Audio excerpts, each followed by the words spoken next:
اور بندگی میں ایک خاص اہم بات یہ ہے کہ جب اللہ تبارک و تعالیٰ کا کوئی حکم آ جائے تو بندے کو یہ حق نہیں پہنچتا کہ اللہ میاں سے یہ پوچھے کہ اللہ یہ حکم آپ نے مجھے کیوں دیا، اس کی کیا وجہ ہے، اس کی کیا حکمت ہے.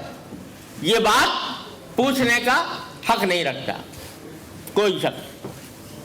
بے شک اللہ تعالیٰ کے ہر حکم میں حکمت ہے، فائدہ ہے، اور اس کا اللہ تعالیٰ کا ہر حکم کسی نہ کسی فائدے پر، مصلحت پر مبنی ہے.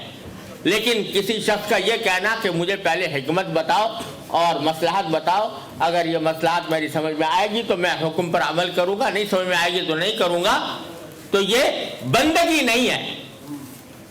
اور میں تو اس لیے میں کہہ رہا ہوں کہ آج کل عام طور پر جب شریعت کا کوئی حکم لوگوں کو بتایا جاتا ہے تو آج کل یہ سوال بکثرت ہوتا ہے.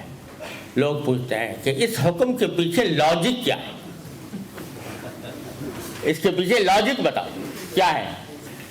اور اس کا مطلب یہ ہوتا ہے کہ اگر ہماری سمجھ میں اس کی لاجک نہیں آئے گی تو ہم اس کو نہیں مانیں گے. یہ پہلے پوچھتے ہیں کہ لاجک بتاؤ. اگر آج کی دنیا میں کہا جاتا ہے بھائی سود حرام ہے مثال کے طور پر، تو اکثر و بیشتر لوگ پوچھتے ہیں بھائی سود کی یہ لاجک کیا ہے، یہ حرام ہونے کی لاجک کیا ہے، اس کے پیچھے کیا، اس کا آبجیکٹو کیا ہے، اس کے پیچھے کیا مقصد ہے کہ کیوں حرام کیا گیا. جواب یہ بھی دیا جا سکتا ہے کہ بہت سارے فوائد ہیں، اور آج کی دنیا نے تو ثابت کر دیا کہ سود نے جتنی تباہ کاری مچائی ہے اتنی کسی اور چیز نے نہیں مچائی معاشی میدان کے اندر. لیکن یہ ایک مسلمان کا یا کسی بھی عقل مند کا کام نہیں. میں اس کی مثال یہ دیتا ہوں کہ فرض کرو کہ آپ کے گھر میں آپ نے ایک ملازم رکھا ہو، ایک نوکر ایک گھر میں رکھا ہو جو آپ کے گھر کے کام کرنے کے لیے آپ نے رکھا. آپ اس نوکر سے کہتے ہو کہ بھائی میرے لیے 10 کلو گوشت لے کر آؤ بازار سے. تو جواب میں اگر وہ یہ کہے کہ صاحب کیوں لاؤں، پہلے آپ مجھے لاجک بتائیے 10 کلو کیوں لاؤں. آپ تو 2 آدمی گھر میں ہیں اور 2 آدمیوں کے لیے تو آدھا کلو گوشت بھی کافی ہو سکتا ہے. آپ جو 10 کلو منگا رہے ہیں تو پہلے مجھے لاجک بتاؤ، اور پھر اگر میری لاجک سمجھ میں آ جائے گی تو لاؤں گا، ورنہ نہیں لاؤں گا.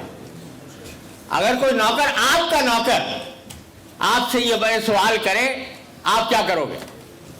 وہ نوکر اس لائق نہیں ہے کہ اس کو نوکری پر رکھا جائے، اس کو کان پکڑ کر باہر نکال دیا جائے گا کہ تجھے یہ حق نہیں پہنچتا کہ مجھ سے پوچھے کہ میں کیوں 10 کلو منگوا رہا ہوں.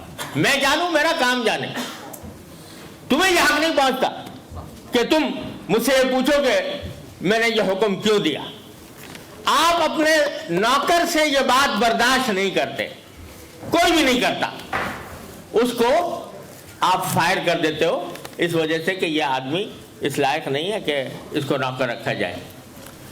آپ تو حالانکہ آپ بھی انسان ہو، نوکر بھی انسان ہے، دونوں انسان ہیں، دونوں بشر ہیں، دونوں سے غلطی ہو سکتی ہے. لیکن آپ اس کا یہ سوال برداشت نہیں کرتے.